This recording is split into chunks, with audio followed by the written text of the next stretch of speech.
Chances are, right at this exact moment, you are looking down at a screen.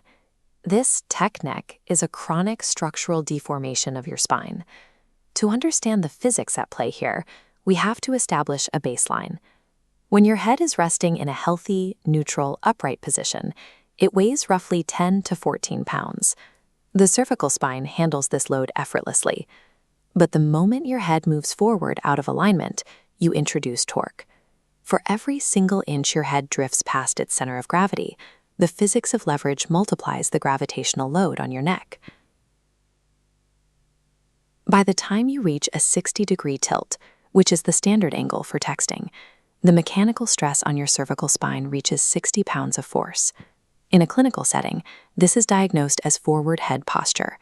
It is a state where your skeletal system is forced to endure massive, unnatural loads for hours on end. Historically, this structural strain was a professional hazard for specific occupations, dentists leaning over patients, or seamstresses working at a crowded table. Today, mobile screens have turned it into a universal mechanical flaw. Your spine was never engineered to act as a cantilevered crane holding 60 pounds of weight. Attempting to do so triggers a destructive chain reaction that ripples through the entire body. The damage starts right at the base of the skull. To keep your heavy head from falling forward onto your chest, the posterior muscles in the back of your neck must work in chronic overdrive. This constant strain creates microtrauma and scarring, which clinically manifest as tension headaches. Meanwhile, the deep cervical flexors at the front of the neck lose their primary job. Because gravity is doing the work of pulling the head forward, these stabilizers are rarely recruited. They eventually shut down and lose their ability to maintain isometric tension. That mechanical failure quickly bleeds downward into your shoulders. To compensate for your collapsing center of gravity, the body rounds the shoulders forward to keep your weight centered. Physical therapists refer to this specific regional imbalance as upper crossed syndrome. Your torso becomes locked into an X pattern of tight and weak muscles. Along the front half of this cross, the muscles in your chest, the pectorals, adapt to your slouched posture. They physically shorten, contract, and become extremely tight. Along the back half of the cross, the crucial mid-back stabilizers, your rhomboids and lower trapezius, are stretched thin, elongated, and weakened by the constant downward pull from the front. Your upper torso is trapped in a biomechanical tug-of-war. The tight chest is dragging everything downward, and the weakened back simply lacks the leverage to fight back. This structural collapse eventually compromises your respiration.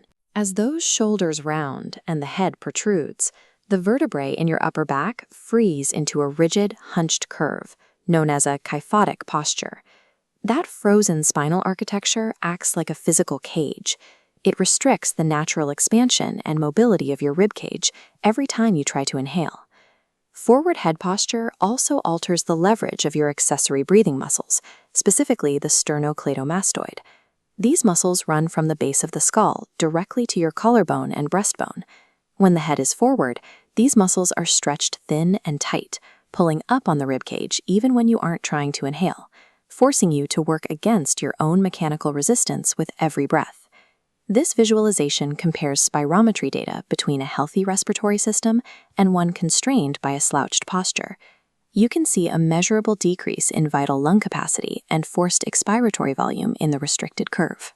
The mechanics force the body into chronic, shallow breathing. A slight forward tilt of the head to look at a phone mechanically collapses the exact skeletal architecture you require to breathe. The good news is that forward head posture is primarily a soft tissue adaptation. Because the muscles and fascia have molded to this shape, the damage is reversible through targeted active correction.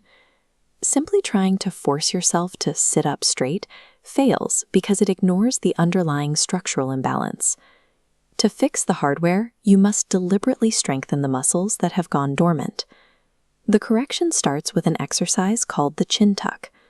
By pulling the head straight back, translating it horizontally to create a double chin, you directly re-engage and strengthen those dormant deep cervical flexors at the front of the neck.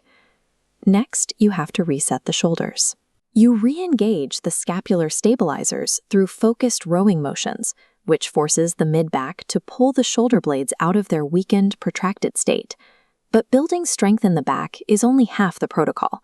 You must actively stretch the chronically shortened muscles in the front of your body to release their downward pull. This means applying static stretching to the pectoral muscles, the levator scapulae, and the overactive muscles in the front of the neck.